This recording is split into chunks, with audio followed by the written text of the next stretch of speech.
Just 1 minute. Just wait 1 minute. Okay. So we are starting in 3, 2, 1. Please start, sir. We are live. Hello. Good evening, respected doctors and our respected speakers. Just a minute. Good evening. Dhruv, you are audible. You can carry on.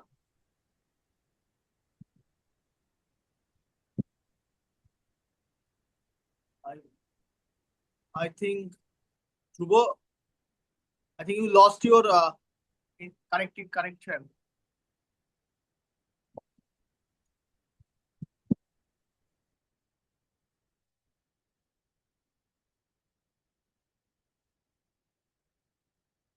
Sorry, our speakers and all respective audience, doctors. Yeah. Obviously, sorry to it. Actually, I lost the connection. No, let me start the. Okay, fine. Okay, yeah. So once again, good evening, all the respected doctors and our respected speakers, and welcome to today's buyers meeting. We are delighted to have joined us for this focused clinical excellence. Tonight's session brings together leading retinal expert to explore real-world strategies, treatment, durability, and evolving approaches to fluid management. At Bayer, we're proud to support platform that foster peer learning and evidence-based care. Thank you for being a part of this dialogue. So let's begin with the introduction of our speakers. Today's speakers are Dr. Subhendu Kumar Boral. It's my honor to introduce Dr.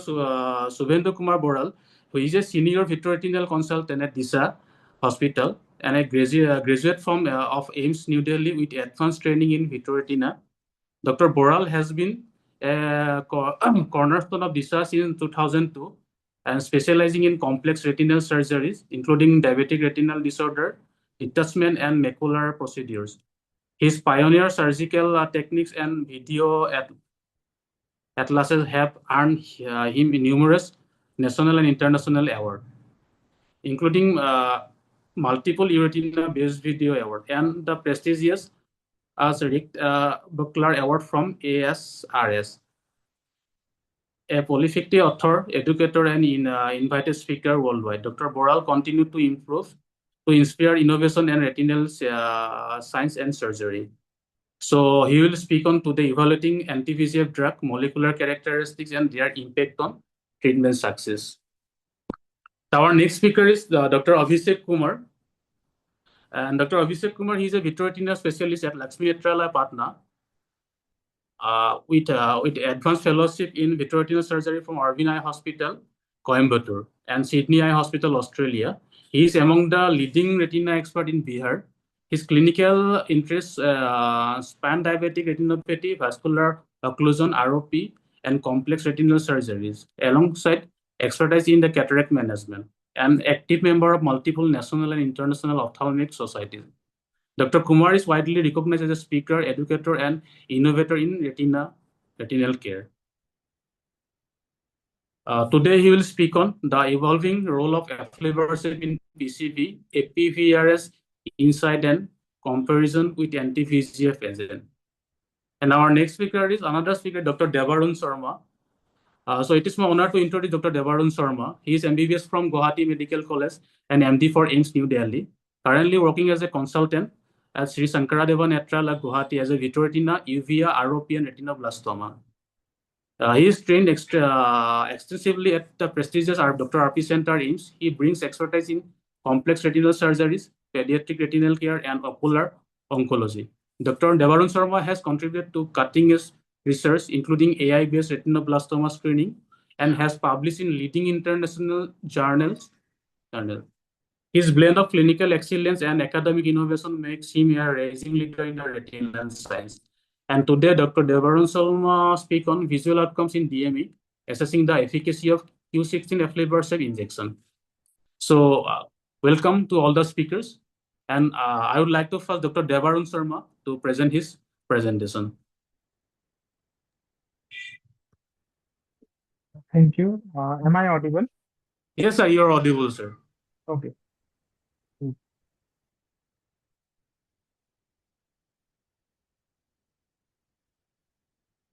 Good evening, everyone.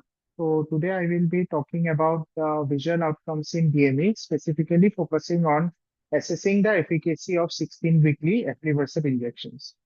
So these are my disclaimers. So as we all know, that diabetes is the fourth most common cause of non-communicable disease Sir, worldwide. your slide is not visible, sir. Hello. Okay, So your slide is not visible. yes. 1 second.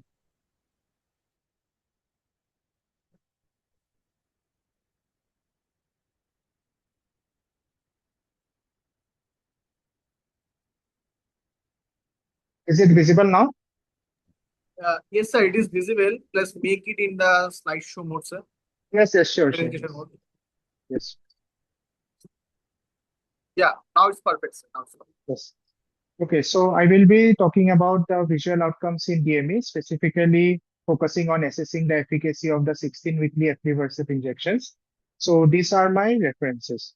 So as we all know, diabetes is the fourth most common cause of non-communicable disease worldwide after cardiovascular disease, cancer, and respiratory disease. As you can see from this map, in specifically focusing on the Southeast Asian region, there is about a 74% increase in the prevalence. There is expected to be a 74% increase in the prevalence of diabetes from 2019 to 2045. So the proportion of patients with diabetes who have sight-threatening DR is also expected to increase alongside the rising diabetic population. As you can see from this graph, it is expected that from 2019, there were about 463 million people affected with diabetic retinopathy, and it is expected to rise to about 700 million by the year 2045. And diabetic eye disease is a leading cause of vision loss among the working age adults. So when a survey was done among the patients with diabetes and they were asked about the most feared complications, most of them reported that vision loss was the most feared complication for patients with diabetes. And in a US-based survey, it was found that 47% of the respondents ranked vision loss as the condition that would most affect their day-to-day life. So when we look at the trials regarding the efficacy of anti-VEGF agents in diabetic retinopathy, we all see the improvement in lines, like gaining 1 line, 2 lines, or 3 lines. But does that really matter? Yes, it does, because even gaining 1 line helps a patient to read a newspaper or drive at night. And gaining 2 lines can help them perform near vision tasks such as cooking or using tools, and gaining 3 or more lines might even help improve the color perception. And regaining or maintaining more than 20/40, that is about 6/12 vision, may help patients retain their driver's license. And also it has been found that it reduces the risk of mental illness in those patients. So it is clear from multiple studies that a one-size-fits-all approach is no longer sufficient for optimal long-term outcome. Historically, it has been seen that the fixed dose regimen provided a strong baseline of proactive control, but it treats all eyes identically, regardless of the underlying disease activity. So, to address the patient burden and to optimize the clinic capacity, treatment strategies were split into two groups, that is the proactive and the reactive group, as you can see here. On the reactive side, the PRN or the as and needed regimen aims to minimize the injection by treating only when disease activity is evident. However, PRN demands heavy monitoring schedules and carries the risk of disease recurrence before an injection is administered. So, our treat and extend regimen has emerged as the proactive standard of care by extending the intervals when the retina is dry and shortening them when the fluid returns. We can maintain a continuous VEGF suppression at every visit while tailoring the treatment burden to the individual patient. So as you can see in this slide, these are the data showing the landmark, the VIVID, VISTA, and the Protocol T studies. And it was found in the VIVID and VISTA studies that aflibercept produces a rapid initial visual acuity gain of about plus 10 letters, which are consistently sustained over 3 years. And also the DRCR Protocol T showed that a robust visual gain of about 12 to 13 letters through 2 years was maintained, and the treatment burden, that is the mean number of injections, reduced from about 9 injections in year 1 to about 5 injections in year 2. So the key takeaway from these trials was that aflibercept provides a rapid, durable, and a long-term visual improvement in patients with DME. Now, this slides demonstrates the long-term durability of aflibercept treatment in DME using a 5-year extension data from the endurance study. So the patients who had completed the 3-year VISTA trial, they maintained their visual acuity gains through year 5 with a PRN regimen that was monitored at flexible 4, 8, or 12 weekly intervals. And it was seen that the treatment frequency dropped significantly over time, requiring a mean of just 4.5 injections in year 4 and about 3.4 injections in year 5. So the key takeaway from this study was that a long-term aflibercept therapy yields a sustained visual acuity gain over 5 years, alongside a progressive substantial reduction in the injection burden. So we all know that the protocol T has shown that aflibercept over 2 years, the vision gains with aflibercept were superior to those with ranibizumab and bevacizumab in a post-hoc analysis of patients with a baseline visual acuity of less than 69 letters or less than 20/40. So initial international recommendations and guidelines recommend the first-line use of aflibercept in patients with BCVA less than 20/40, and about 2/3 or 66% of the patients presenting to our clinic usually have a poorer baseline visual acuity. So aflibercept is the drug of choice in DME patients with a baseline BCVA below 69 letters, and it has shown superiority to bevacizumab over 2 years and over ranibizumab in the first year of treatment. Patients with a poor baseline visual acuity, aflibercept may lead to a more rapid visual improvement than ranibizumab alone, although the difference was not statistically significant by year 2 of the DRCR.net protocol P study. And also it was shown in several other studies that aflibercept was superior in the group of participants who had the worst baseline visual acuity as compared to other anti-VEGF drugs. So aflibercept is recognized as the standard of care in DME and is being used in the 4 DRCR.net protocols that are currently ongoing. Some of the protocols have already been completed. So now I will be focusing on some real-world studies. Basically, first I will look at the Violet study, which was basically a phase 3B trial which assessed 3 different aflibercept 2 milligram dosing schedules in DME patients following an early intensive treatment in year 1. So basically 463 DME patients who were previously enrolled in another study known as the AQUA study were randomized into 3 groups. One group received fixed injection every 8 weeks. The other group received a treat and extend regimen, and the third group received a PRN regimen. And the primary endpoint was the mean change in best corrected visual acuity from baseline to week 52. So this slide highlights the week 100 results from the Violet study, which basically compared the outcomes across the fixed, the treat and extend, and the PRN regimen. And it was found that the treat and extend regimen arm provided similar vision acuity gains while optimizing efficiency. As you can see from this graph, treat and extend required about 10 injections as compared to 12.3 with the fixed dosing 8 weekly interval injections or the PRN regimen. So the key takeaway from this slide is that the treat and extend regimen maintains long-term visual acuity gains, which is equivalent to both fixed dose and regimen, while offering a best overall balance. That is, it reduces both the injection burden and clinic visit frequency as compared to PRN. This was another study known as the VIVIAN study. This was a prospective multi-center single-arm study assessing the efficacy of a treat and extend regimen with aflibercept in patients with DME. So basically, aflibercept was given in a loading dose for 5 months, followed by an individualized treat and extend regimen. And the primary endpoint was the mean change in BCVA from baseline to week 104. And it was seen that there was a significant improvement in visual acuity gain with the treat and extend regimen, and approximately 35% of the patients gained about 15 letters at year 2. And also there was a significant reduction in the injection burden by over 50%, from about 8.5 injections in 1 year to 3.9 injections in year 2.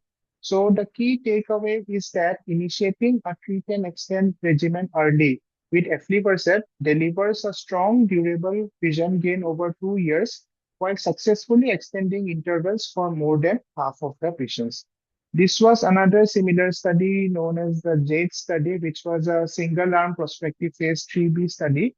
It also compared the aflibercept 5 loading doses, which were given for 5 months, followed by an individualized treat and extend regimen. And the key takeaway from this study was that the initiating a treat and extend regimen following 5 monthly loading doses allows nearly 90% of the DME patients to extend to a 12 weekly dosing by year 1 while maintaining strong vision and anatomical outcomes. So this slide basically highlights the trial evidence showing that majority of DME patients achieve extended treatment intervals, that is greater than 12 weeks after 2 years of a proactive treat and extend regimen with aflibercept. The left side of the slide shows the VIVIM study, which I've already discussed, and the right side shows a study which was done by Hirano et al. And both of these studies showed that a proactive aflibercept treat and extend regimen allows about 57 to 67% of DME patients to safely extend their treatment intervals to 12 or even up to 16 weeks while maintaining meaningful visual acuity gains over 2 years.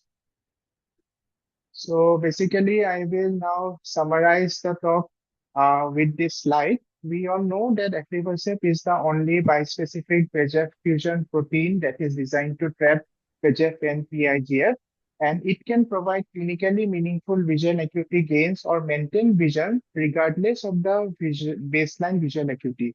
And it is the treatment of choice in patients with a poorer visual acuity, that is those with a vision acuity of less than 20/40.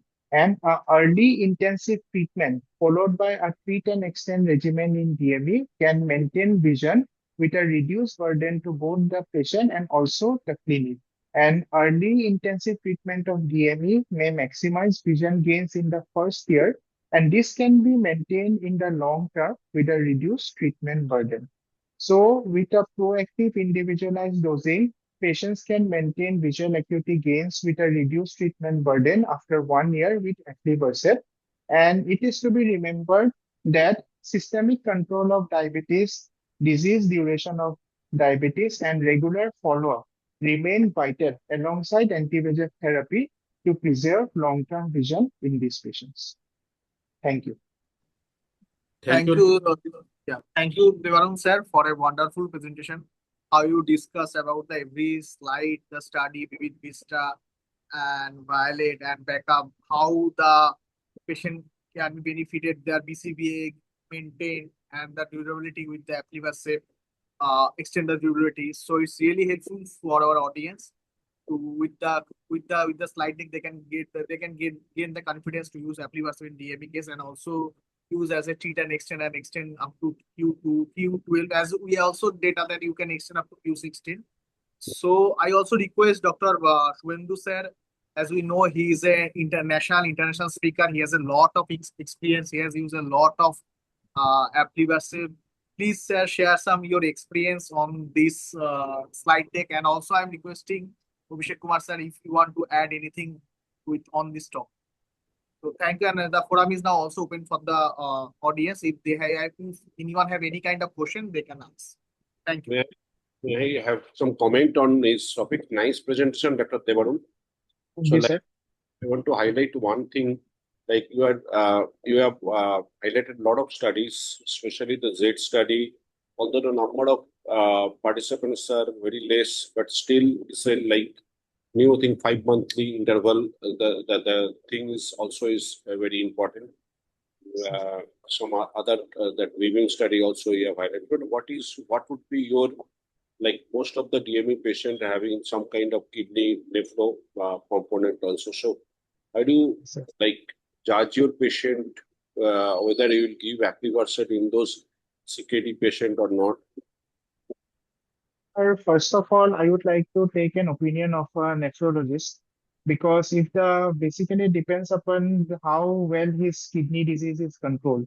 If he's on regular dialysis and he has a very high serum creatinine and a reduced glomerular filtration rate, then I would advise against using anti-VEGF as the first go because these patients are already very sick.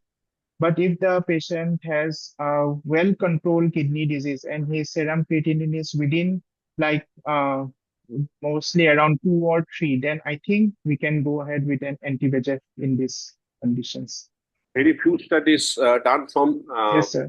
ophthalmic point of view, but recent some like studies has come that's comparison of renal adverse event between the all the anti-VEGF like molecules, especially the bevacizumab, ranibizumab, aflibercept. They have shown that the most toxic, nephrotoxic, it is bevacizumab. And second most agent of concern, it is aflibercept. And the safest is ranibizumab. Okay, but you have to calculate the whole thing on the basis of eGFR. If it is less, like patient is more than 1, means 2 or 3. Definitely 3 means it is in the established case of like advanced case of CKD. So these kind of patient 3A, 3B. So 3A up to 3A you can advise go for the this ranibizumab or any other less toxic agent. But still bevacizumab that it is very much toxic. Faricimab, you don't know what is the exact toxicity because the more studies are going to come.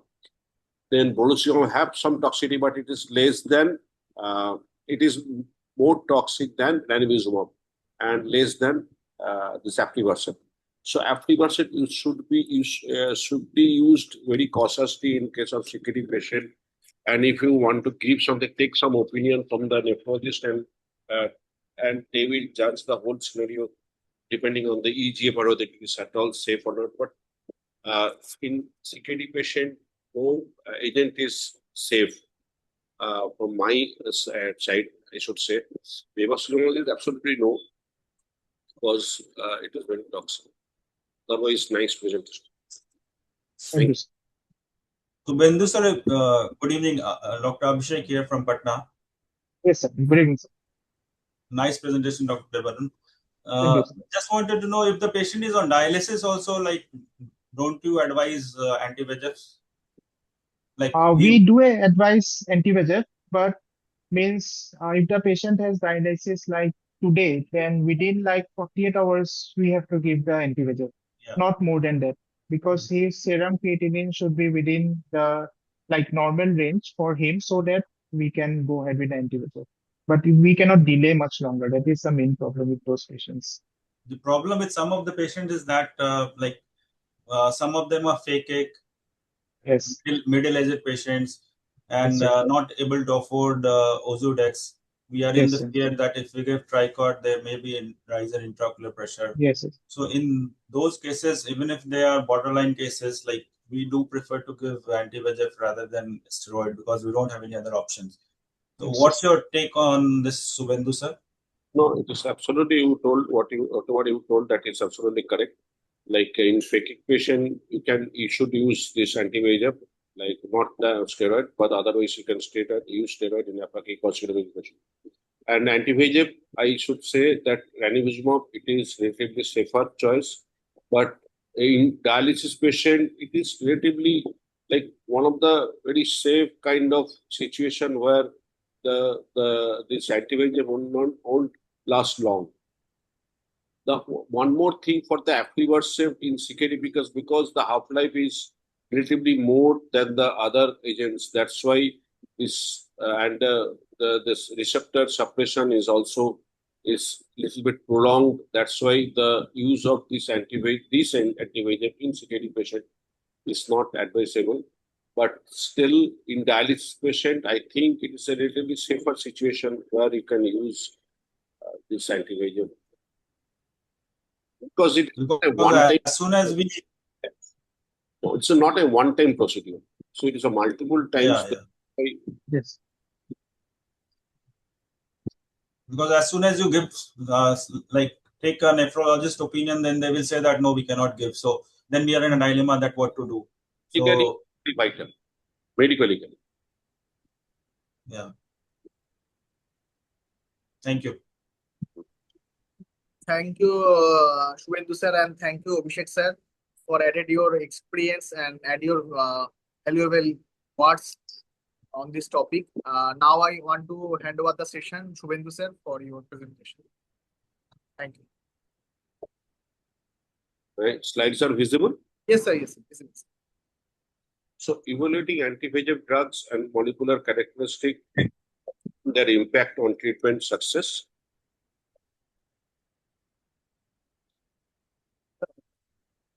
So in any case of hypoxia because of the impaired vascular function and impaired retinal blood flow, this in situations like in diabetes can release VEGF and PGF, and this VEGF and PGF that they are responsible for neovascularization and release of inflammatory cytokines, and which can impair the retinal circulation, and that is responsible for the increase in retinal thickness and precipitating retinal edema. So macular edema, CSME, it is, or in CSME also changes in intraretinal cystoid, changes like thing in CNVF situation. So aflibercept actually targets absolutely different from the other anti-VEGF molecules. They target the VEGF receptor, and this targets this regulates the disease pathology and additionally targets the key ligand prostaglandin inhibitory growth factor. So that inhibits the VEGF1, which binds VEGF A and B and PIGF, and VEGF receptor 2, which actually located in domain 3, binds with VEGF A. And in both pathway, they decrease the inflammation, neovascularization, retinal vascular leakage, as well as the edema. So basically, this aflibercept are the multiple targets, not only VEGF A, B, this PIGF, but also the galectin. So if you consider the characteristic feature of this drug, it has, you can just have multiple arms like binding affinity, elimination half-life, potency, clinical targets, and the molar dose. So if you come to the first, that is the binding affinity, determines how strongly the drug interacts with its target. Like if you compare all the available anti-VEGF, if you say that what is the like a KD value, that is the equilibrium constant of the affinity, you can say more the KD value, it's less affinity. So aflibercept among all these drugs have the least KD value. So for VEGF 165 agent, so it has the maximum affinity, binding affinity is maximum. If you consider the potency, it is also like among the other available anti-VEGF, the minimum inhibitory concentration 50, that value is also less. That means it is most potent among the all available anti-VEGF. If you compare the half-life, that what I was telling you, the half-life in human lifetime, it is available. It is 9. It is varies from 9.1 to 11 days. So it is maximum vis-a-vis the other anti-VEGF molecules. And if you see that what is the binding target, it has the multiple binding target that I told, the VEGF A, B, as well as the PIGF and the galectin. But faricimab has a dual, that is VEGF A and S2. Ranibizumab and rozanolixizumab have only VEGF 1. So what is the level of VEGF A and PIGF as well as the CNVM situation, PCB or neovascular AMD? They're actually they elevated multiple times. In CNVM situation, it is 61 times higher, and in AMD situation is 19 times higher than the standard thing. So PIGF also, it is very important at VEGF blocks the VEGF molecules. Anti-VEGF blocks the VEGF molecules from activating VEGF receptor. So, for example, elevated this VEGF, PIGF also activate VEGF receptor. So, VEGF concentration after giving this intravitreal this thing, if you compare in case of DME as in the VEGF concentration as well as the PIGF concentration, till 2 months the concentration become very much in reduced level, so it will act for a prolonged time. So put targeting additional pathways beyond this VEGF pathway further improve the efficacy outcome. Yes. So if you say that it's VEGF A, B, PIGF and the collecting level in situation other than this ANGST1 and 2, that is also type 2 receptor that is also responsible for the inflammation and as well as cellular epithelial proliferation, that is ERM formation. All these things are responsible.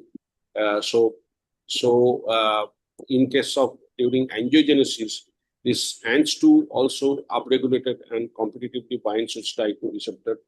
And a high VEGF states ANGST2 antagonistic activity may promote destabilizing of the blood vessels.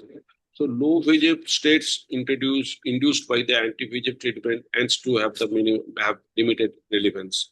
So aflibercept is the most potent binder of VEGF, which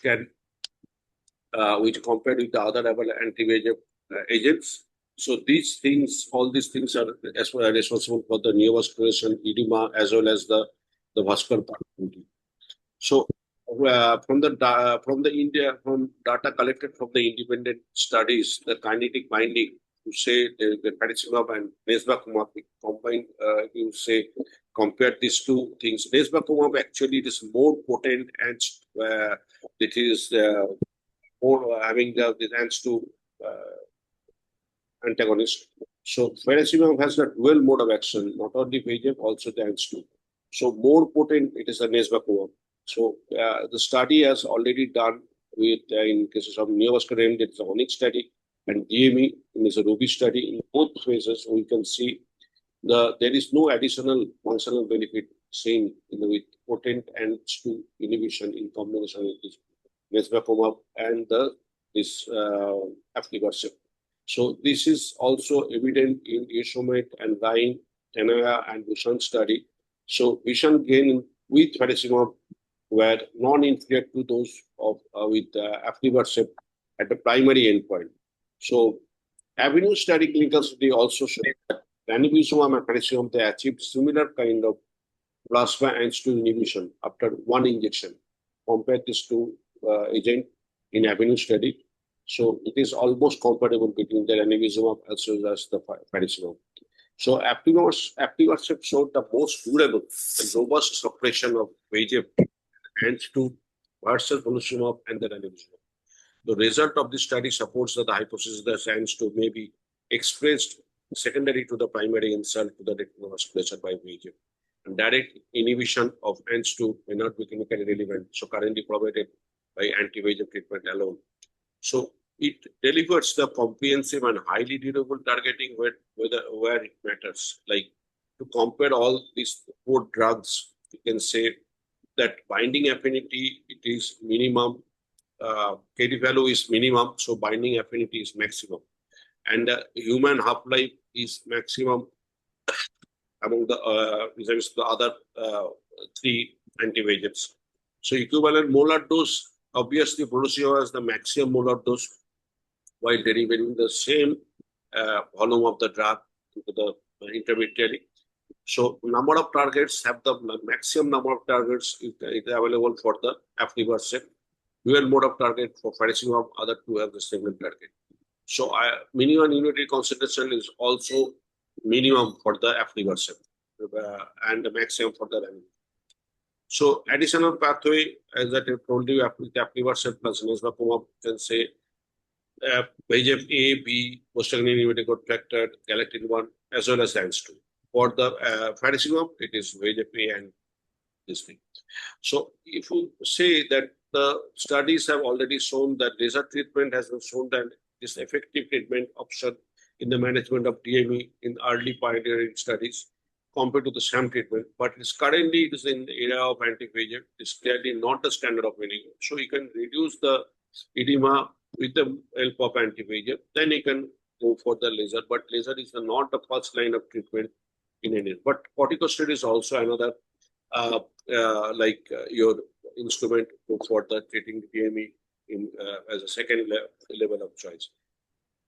So RCT outcomes are then possible with this aflibercept in clinical practice, neovascular MD, Moorfield study, PCV, all studied with 58 patients. And DME, that is Moorfield study, is also showing patients, 4 patients. The vision gain maintained to the year 4 with a proactive and extend dosing regimen that Dr. Devaran already highlighted this treat and extend mode in various studies. So now coming to some examples, this is a case where case of neovascular AMD, recurrent CNVM. So after giving the first injection in the left eye, vision was 6/36. The edema came down to almost 0 level. You can see the whole IRC changes are almost vanished. Vision improved marginally, 1 line. And again, after 3-4 months, you can see there is recurrence. I advise the second injection, but patient lost the follow-up. So these are the examples of some kind of atypical cases where these are not common. Patient again came after 18 months, 1.5 years, and you can see there is some kind of persistent CNV network. VPN, you can see there is recurrence of edema, PED, as well as the SRF. So this is another case, one-eyed PCV patient having multiple anti-VEGF injection. And you can see on after giving this anti-VEGF injection, multiple anti-VEGF injection, the patient is having the RPE dip-like situation, just temporal to the macula, and you can see the dip point in the OCT also.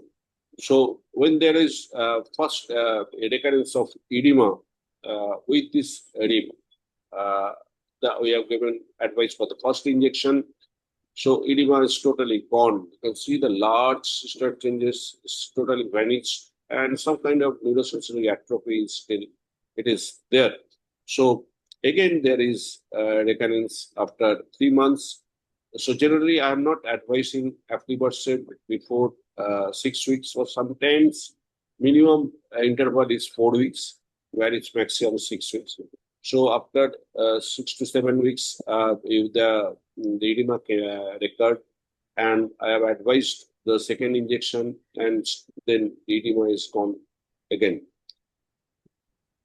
Now again, the sister changes came, but you can see the lot of necessary thinning in my previous slide. I say that in every point of recurrence, you can see almost the sister chain is going to be ruptured, almost with that kind of thin ILM band was there, but now the edema is quite diffuse. The overlying ILM as well as the superficial inner retinal layer is almost preserved. So I advise for the third injection, and the PED height has gone down, and edema has totally vanished. You can see again there is recurrence, and after 4 months, and I have given the injection, so the edema is totally vanished. Now this is another situation where the patient is having bilateral, both eye having pseudopecia, and vision is quite good, 6/12 parts and 6/6 parts. So the patient had Accentrix, Paganax, all these kind of agents, all are potent and very they're not, they're all the innovator agents, not the biosimilars. So we have seen the recurrence, and there is edema, SRF, PED, as well as the paramacular. You can see the CME changes, especially in the right eye. Left eye having SRF only. So when I've given the first injection, you can see the SRF is slowly it is resolving. PED is becoming fattening, and after the second injection, you can see it is almost retinal subfoveal SRM is totally gone. Now, after 3 months, you can say that there is recurrence in the left eye. Right eye is still doing stable. I have not advised for the right eye injection, but left eye having after the third injection, it is gradually regressing, and still it is persisting even after repeated injection. So these are some atypical situation where, in spite of giving your regular interval, you are giving the injection, but still the fluid is not going down. It's not like previous case where the PED is flattening, interretinal cystoid change is totally gone.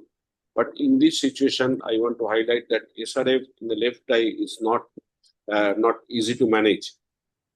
Now coming to diabetes is a kind of atypical situation by CVN and PDR, CSME looks very similar, very it's like familiar kind of picture, but in the right eye you can see the interretinal cystoid changes is little bit atypical. Left eye is having interretinal cystoid changes after the first injection, it has gone. So I have not given it any further injection in the left eye, but after giving repeated injection, the edema is very slowly decreasing. And so in summary, you can say that aflibercept targets where it matters, VEGF as well as the PIGF, and by inhibiting VEGF receptor 1 and 2, so that is master regulator of pathogenesis of the angiogenesis, that it is regulating it is little bit different from the other and available anti-VEGF. So no additional benefit for targeting the alternatives like ANG2. So binding affinity of AGF8 is having the greater potency as than the other like available anti-VEGF. So targeting multiple agents. So these are the factors to overall, like especially in diabetes, overall controlling the disease process, like decrease in the inflammation, decrease in the neovascularization, then decrease in the edema, as well as the improvement of vision. So anatomical and functional benefit, it is quite evident with this use of, I think all of you are using this aflibercept. Now the biosimilar thing is already in the market, so we are using it. I'm not going to compare the biosimilar with the innovator, but still the original innovator molecule is time trusted. So we are all trusting this molecule for quite a couple of years. So, mending my talk here. What your comment? Thank you, sir. Thank you for an insightful presentation. Sir, obviously, when we promote any brand, we have the study, we have the backup data. But when like a renowned name, Pan India like you, when you sharing your confidence with your case study, it really gives confidence to our audience, and they can understand in which cases, first, especially you highlighted the one-eyed case and PCB, when you are using the aflibercept, how your patient is benefited by the aflibercept, and the drying. One-eyed situation, you can just is very safe. Yeah, yes. So it's really beneficial for our audience as well as for our speakers also. So now I want to hand over the session. If any question from the audience, and especially any question from Devarun sir and Abhishek sir, who want to highlight or want to add anything. So the forum is open for this discussion. So any comment for Abhishek sir or Devarun sir, or any question from the audience sir? Thank you, sir, for the excellent presentation. Sir, I have one question. Sir, if a PCV patient with a dense subretinal bleed comes to you, suppose the bleed is for a recent onset bleed, like 1 to 2 day bleed. So do you directly go ahead with only anti-VEGF, or do you inject gas in such cases also? What is your experience in those cases? Like if it is PCB or neovascular AMD, not post-traumatic cases, it depends on the size of the subretinal hemorrhage, what is the distribution, as well as the duration. If it is very recent onset, you can use this anti-VEGF agent, especially the aflibercept or the bortezomib. And the size, if it is like less than 4 diameter, that I have made one algorithm. If it is significant, that means more than 4 diameter, you have to treat surgically. But if it is less than 4 diameter, you can try the anti-VEGF. And you can add gas, or you can add this intravitreal RTP also. If the size of this subretinal hemorrhage is less, as well as the thickness is also less. So in those, especially in the elevated, like more than 300 microns thickness, and that is available in the literature also, and size and the distribution.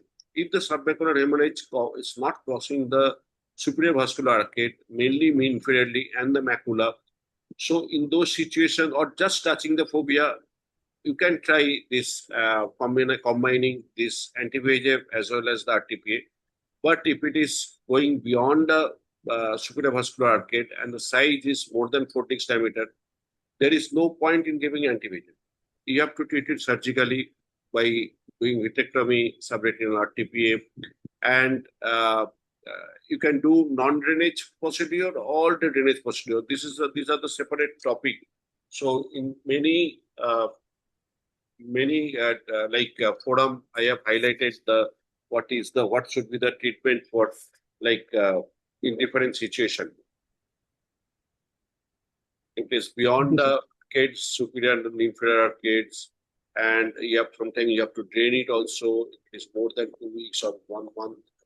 1 month submacular hemorrhage, you have to definite. But recent onset, 2 or 3 days, small submacular hemorrhage, less than 2 to 3 diameter, you can try anti-VEGF, explaining the patient regarding the probability of this intervention, second intervention, to manage as a surgical situation. Yes, sir. Sir, I have a similar question. Like you said, excluding trauma cases, but in trauma cases, sir, if you don't do anything, most of these cases, they end up with permanent RP changes and decrease in the vision. So do you think we can apply the same principle to the trauma cases as well?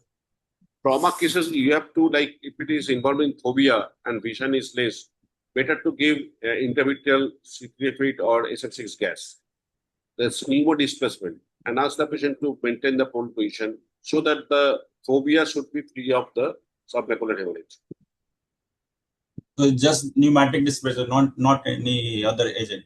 No anti-VEGF. There is basically just basic logic is like that. VEGF is not responsible for the submacular hemorrhage. Yeah. It is the trauma. Yeah. So pneumatic displacement is good enough to displace the submacular blood and movement of vision. Are you practically following this, sir? Do you use this for? For the traumatic cases, I'm not prescribing any anti-VEGF. Because I told you that VEGF is not responsible for this situation. That's true. Sir, I have another question. I have a patient who has got intraretinal hyperreflective material. In the middle layers of retina, you get that circular ring-like pattern, and then there are hyperreflective matter. But sometimes this patient develops edema. So as soon as I give aflibercept, this edema decreases. But it again recurs after not a definite pattern, but maybe 3 months, 4 months, 6 months. Again, it decreases down. But that intraretinal hyperreflective material stays as such. So should we be worried about that, or just keep observing? You are telling about the hyperreflective foci, that intraretinal hyperreflective foci, that indicates the inflammation. No, not that, sir. It is the CNV case. It's a DME case. So, a big interretinal hard exudate, the hyperreflective foci. What is your not hyperreflective foci, not hard exudate, sir. It's a kind of materials. Material, yeah. It's a ring-like thing which is vacant on the top, and then there are hyperreflective material situated at the bottom. This size of the ring is around this diameter. this is like succinatory radiating from the fovea. Yeah. Sometimes that indicates the inflammation also. And strict control of blood sugar and controlling the inflammation with the steroid. So steroid can be given in combination with these things anti-VEGF. If it is not controlling with the anti-VEGF, you can add steroid. If time permits, I'll show you the slide for it. I have taken a screenshot. Thank you. Thank you. If you have Devaran sir, do you have any question? Otherwise, we'll move for the next session. I can tell Dr. Abhishek, if you have the slide, you can just Yeah, I'm just slide also. Sir, Yeah. Shubhendu sir, in that case, you have to stop sharing. Sir. Your screen is. in my Yes.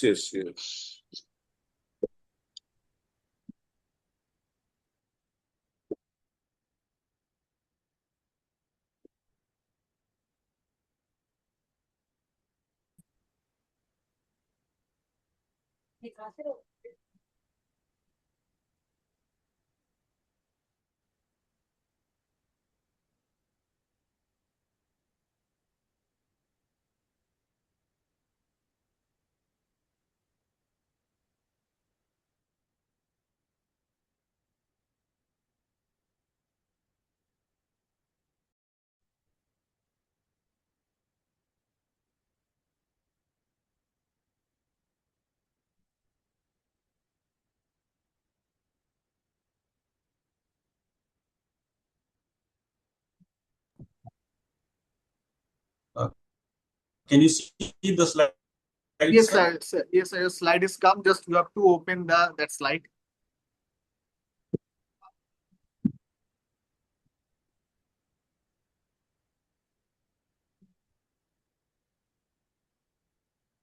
Is it visible now? No, sir. It is not visible. No, sir. Your video is only visible, sir.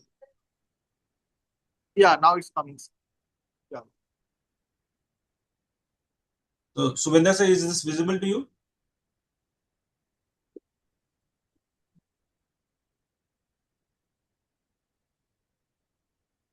Shubhendu Not sir, yet he is visible. asking that it is not visible. It's visible, sir. Shubhendu sir, Dr. Abhishek sir is asking, is it visible to you or not, sir? Yes, it is visible.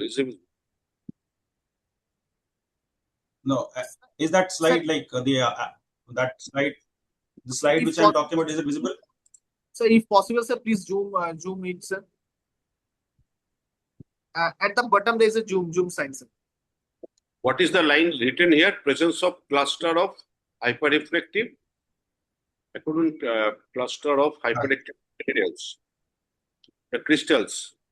This looks like chronic edema. It's not a recent edema. Chronic edema. Patient is pseudophakic. So I have a pseudophakic, sir. This is not my presentation. This is my colleague's presentation. But I have a patient who has got similar profile. Like the edema. This patient doesn't have edema, but my patient has got similar presentation.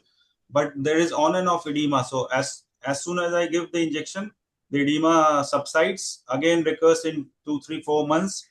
Then, like, most probably he is on 2 to 3 injections per year. But this presentation never subsides. It stays as such. You are telling that this kind of cystoid changes is not absolutely anechoic. It is a lot of like materials are there inside the cystoid cavity. Yeah. So this stays as such. But the adjacent to that, you are seeing IRF, the interreflective foci. So we get cystoid changes in interretinal layers, but that subsides. But this material stays as such. There's nothing happening to this. You can add IVT. You can add IVT or Ozurdex in this case. So I've given him Ozurdex, but nothing happened actually. Nothing happened. No, that stays as such.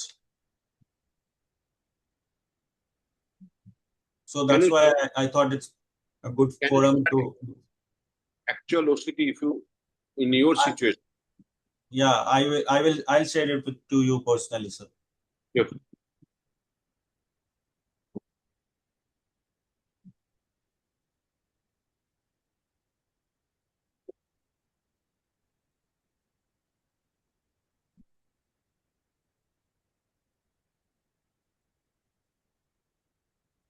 Shall I go ahead with my presentation? Yes, sir, you can.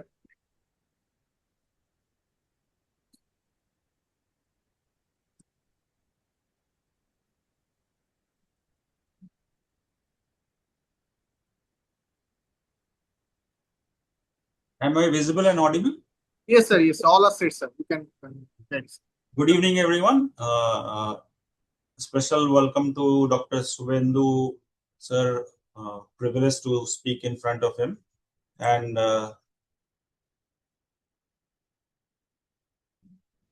so I'm going to speak today on the evolving role of aflibercept in PCV, APVRS insights and comparison with anti-VEGF agents. So the aim of this talk is to dig something about aflibercept monotherapy. So the APVRS guidelines update 2025 says that as soon as you diagnose PCV with the help of sharp PEDs on OCT, ring-like RP, ring-like lesion, and on-fast OCT, or complex RP elevation, and you help it diagnose with the help of multimoding imaging like fluorescein angiography or ICG angiography if you have SD or SS OCT and Octa. So if there is large submacular hemorrhage, you combine it with pneumatic displacement without vitrectomy and TPA. If there is active extrafoveal polypoidal lesion, as we all know, we do not need very aggressive treatment. We just need thermal laser ablation with anti-VEGF. If the initial treatment response is good with anti-VEGF monotherapy or with combination therapy, nowadays PDT is not available in India, but when it was available, recently Aurolab has come, no financial interest, but I heard that Aurolab has come with Visudyne dye, not Visudyne, like the PDT dye. So probably we will have it soon. So after the treatment, we monitor the response with the help of OCT or ICG. And if there's complete regression or stabilized SRF, we gradually extend the treatment and go for treat and extend regime. If there is persistence or recurrence of disease activity, then the treatment interval is shortened, or we combine it with PDT or switch to any other anti-VEGF agent. So that's the whole guideline which APVRS has given. So to that, there are no data exploring whether faricimab or brolucizumab monotherapy are non-inferior to combination therapy in patients with PCV. This slide has been very extensively discussed by Dr. Subhendu sir. So basically, as sir said, that KD value is inversely proportional to binding affinity. So the KD value of aflibercept and faricimab are almost similar. So they have got very good binding affinity. Now in 2026, Everest-2 demonstrated that ranibizumab monotherapy led to more treatments with inferior vision gains compared with combination therapy with PDT. In the same year, VIEW-2 study demonstrated that patients with PCV and patients with neovascular AMD can achieve similar vision gains with aflibercept 2 mg monotherapy. The first enrollment in PLANET study was done in 2014, and the last data was collected in 2017. It established that aflibercept 2 mg monotherapy was as efficacious as combination therapy over 2 years in patients with PCV.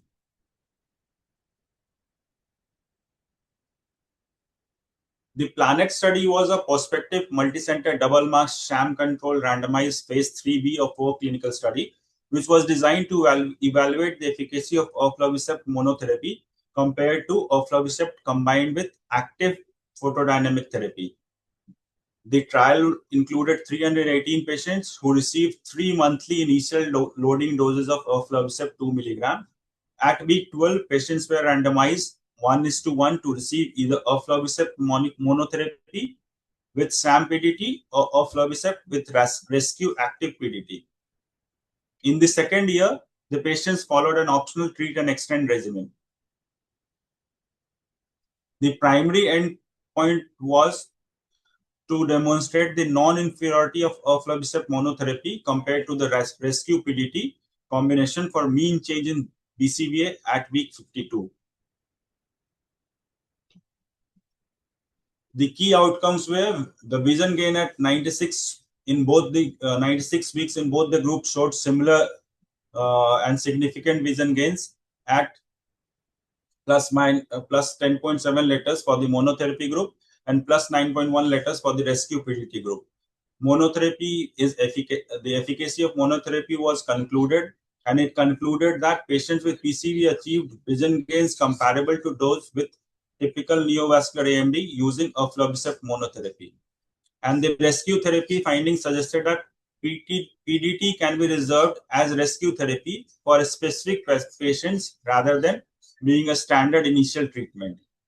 And by week 96, many patients maintained their vision gains with reduced treatment burden, with 57.9% of monotherapy group achieving treatment intervals of 10 weeks or longer.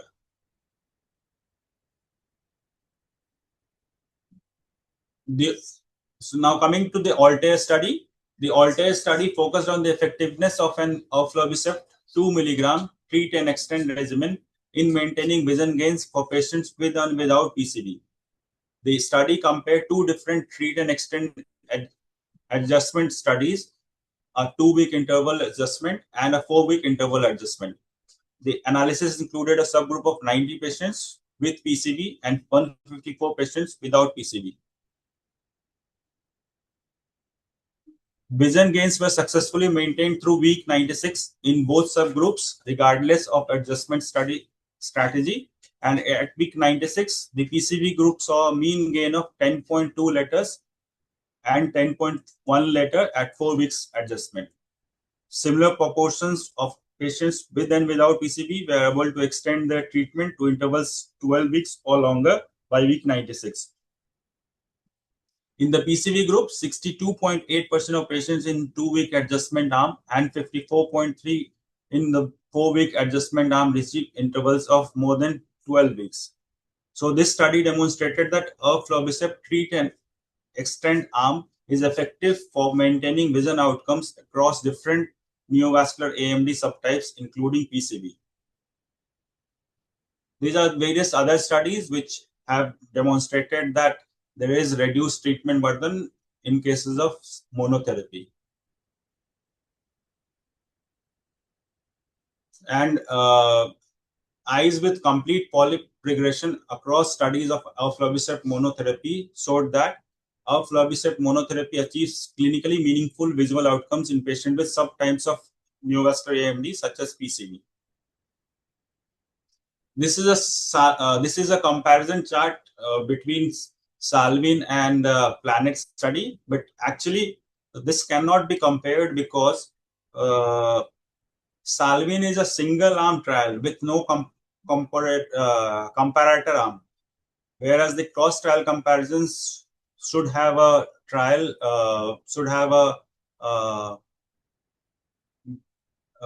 I mean the arm, there should be a it should not be a single arm, there should be a comparison arm as well. But anyway, to look at it, there was as you can see here in Planet, there was the masking was done, and in Salvin there was no masking. It was an open label study, and the primary endpoint of Planet was non-inferiority of aflibercept monotherapy versus aflibercept plus rescue PDT for BCVA change from baseline to week 52, whereas in Salvin it was mean change in BCVA from baseline average of week 40 to 48. And the polyp assessment was done with the help of central ICG reading, and outcomes included absence of polyps and absence of leaking polyps at week 52 in Planet. And in Salvin, it was ICG confirmed PCV at baseline and OCT used to get polyp regression in activation. And only 77% patient had a confirmed diagnosis of PCV by CRC.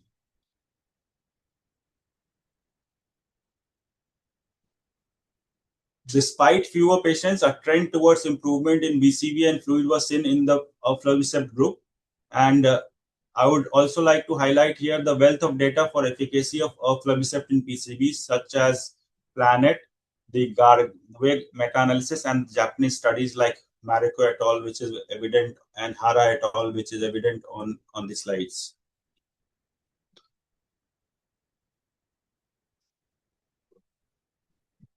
The Hara et al. Study showed that both intravitreal aflibercept and intravitreal faricimab are effective in reducing exudation and retinal thickness.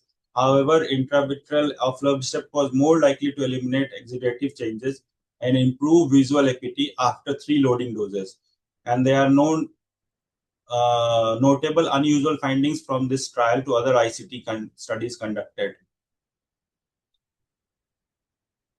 So to conclude, aflibercept 2 mg has got a very good efficacy and safety profile and has been established across various randomized control trials and supported by over a decade of real-world monitoring. And more than 20,000 patients from 20 countries have been treated. And we have been using this molecule from last more than 1 decade. And there's very low rate of adverse events noted with the help of with this intravitreal aflibercept. The rate of IOI, according to the provided literature, is 1 in 10,000 units, and the rate of endophthalmitis is 0.6 in 10,000 units. So I think it is a very safe drug. I don't have clinical cases at this moment, but I'm sure I'm going to have it and make it more interesting with the help of clinical cases next time. Thank you. Thank you, sir, for a wonderful presentation. And also, sir, you highlight that point, then Selwyn study. And obviously, sir, faricimab highlighting that study, and they are claiming that their polyclinication is higher with this data. So we have also whole study where we have the similar kind of polyclinication is there. But sir, for the benefit of the audience, because many audience asking the same question, what is the polyclinication in real time experience with the VR subject? So please share your experience polyclinication with Apli and Ferry. Sorry, I didn't get your question. Sir, Selwyn study, faricimab is claiming that their polyclinication higher with from Apli. So, and we have the other study also, sir, which is clearly showing that it is at par or it is better than the Ferry, sir. But I'm asking that what your experience with this molecule in case of polyplication? See, I have got more experience with or better experience with aflibercept, and I have got less experience with faricimab, but that molecule is also good. But as far as I have used it for very few cases of PCV. So I don't think I would not be a good candidate to comment on it. I think maybe Subhendu sir maybe has got more experience of using faricimab than I have. So he might be a better person to comment on that. Sure. Sir, Subhendu sir, if any point or any comment from your side or on this slide or any point you want to add? The replacement capability, if you compare faricimab with this aflibercept, definitely aflibercept is better than faricimab in polyplication characteristics. So this is much more potent than faricimab for polymigration point of view. So this is the I think in USA also in PCV they are just keeping this aflibercept the number 1 drug. But faricimab is not, I should say it is not as wow effect after faricimab, we will not get it. So the PED regression, PED flattening effect is not as good as aflibercept or bortezomib, but it is giving kind of slow but steady, and you have to give multiple injection. And polyregression also, it is almost like similar kind of response we'll get in case of faricimab. So it is little bit slower process, but aflibercept is a much more potent drug in case of PCV, because PCV is not like, it's very easy disease to control. It's very dangerous. And it is sometimes very unpredictable also. You are giving it's a frank case of PCV, you are giving anti-VEGF injection, and within 2 weeks or 3 weeks, when this whole material is regressing, sometimes patient may present with massive submacular hemorrhage. So you will not. It is very you have to treat it very aggressively. What should I say? You have to treat it very aggressively. Which cases, sir, which cases do you reserve the faricimab for?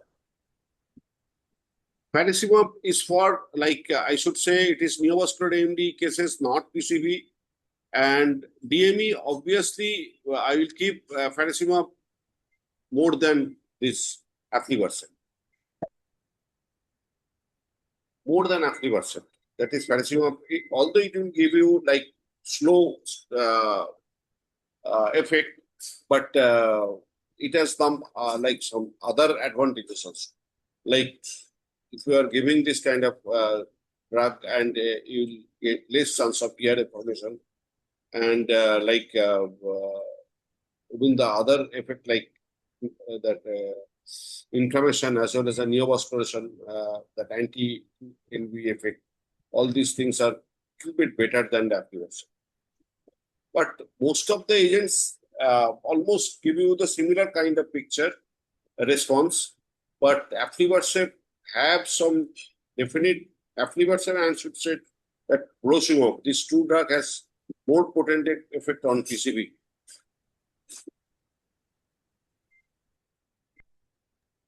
Thank you, sir. For me, in case of PCV, aflibercept and this brosumab is the drug of choice as a second line. Definitely, you should start with the baseline like ranibizumab.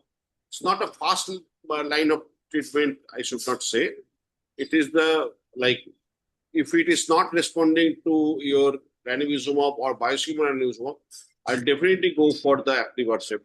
But sometimes, in case of frank PCV, if the patient can afford aflibercept, it is good for them. If money is not problem, aflibercept is a choice. But as a standard mode of care and money is the problem, in those situations, I'd start with ranibizumab and these biosimilar drugs.